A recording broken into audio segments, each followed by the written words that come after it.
Assalamualaikum warahmatullahi wabarakatuh. Perkenalkan, nama saya Muhammad Ismi Barok dari kelas KPI 4A. Pada kesempatan kali ini saya akan membahas public relation. Nah, apa itu public relation?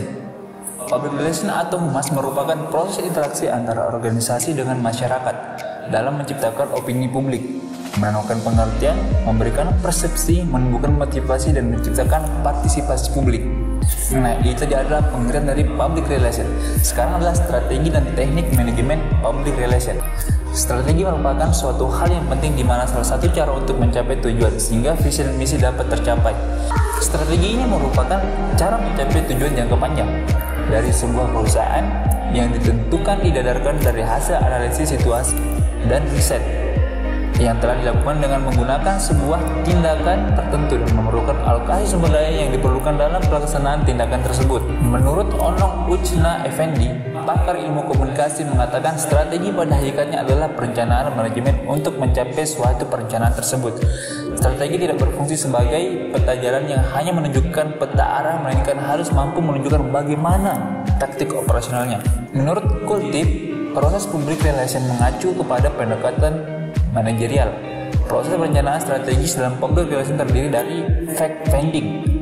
Nah, fact finding sendiri itu adalah langkah pertama mencakup penyelidikan dan pemantauan, mencari data dan mengumpulkan fakta sebelum melakukan tindakan. Lalu yang kedua, planning.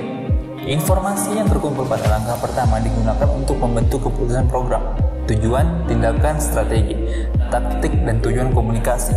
Pembuatan rencana dan program adalah membuat keputusan-keputusan strategi dasar apa yang akan dilakukan dengan urutan apa dalam menanggapi atau mengantisipasi masalah atau bahkan peluang. Lalu yang ketiga yaitu communication. Langkah ketiga mencakup pelaksanaan program, tindakan, dan komunikasi yang dirancang untuk mencapai tujuan spesifik bagi setiap publik demi mencapai tujuan program.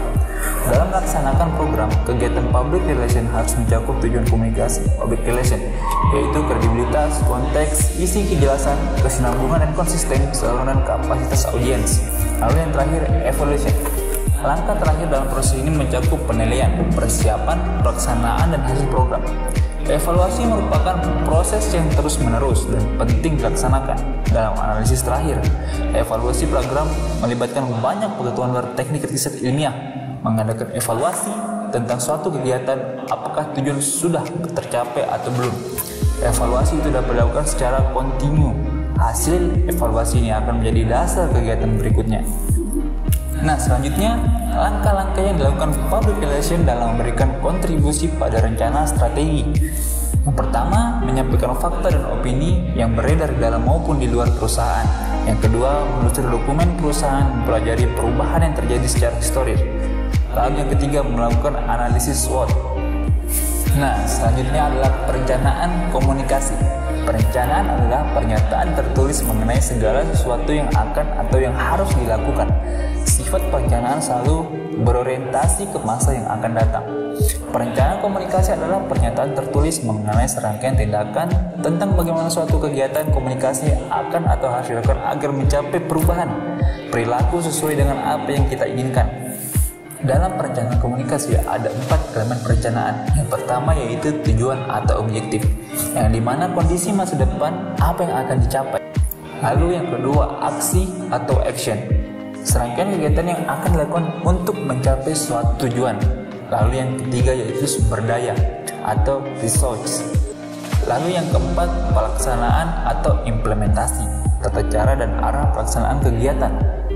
Nah, ada 4 hal juga yang meliputi fungsi-fungsi manajemen dalam perencanaan komunikasi. Yang pertama yaitu merencanakan atau planning. Lalu yang kedua mengadakan organizing. Lalu yang ketiga mengutamakan leading. Lalu yang keempat mengawasi controlling. Nah, yang selanjutnya adalah tahapan perencanaan komunikasi. Dalam perencanaan komunikasi, tahap yang pertama dilakukan adalah identifikasi masalah komunikasi, yaitu pengumpulan data, fakta, informasi mengenai kondisi khalayak sebagai bahan untuk melakukan analisis khalayak. Lalu yang kedua, tahap perumusan tujuan komunikasi, yaitu rumusan tujuan harus memuat khalayak sasaran, cakupan jumlah sasaran, dan perubahan perilaku yang diinginkan. Lalu yang selanjutnya, tahapan penetapan rencana strategi, yaitu penetapan rencana memuat unsur-unsur 5M, yaitu man, message, media, money, dan means.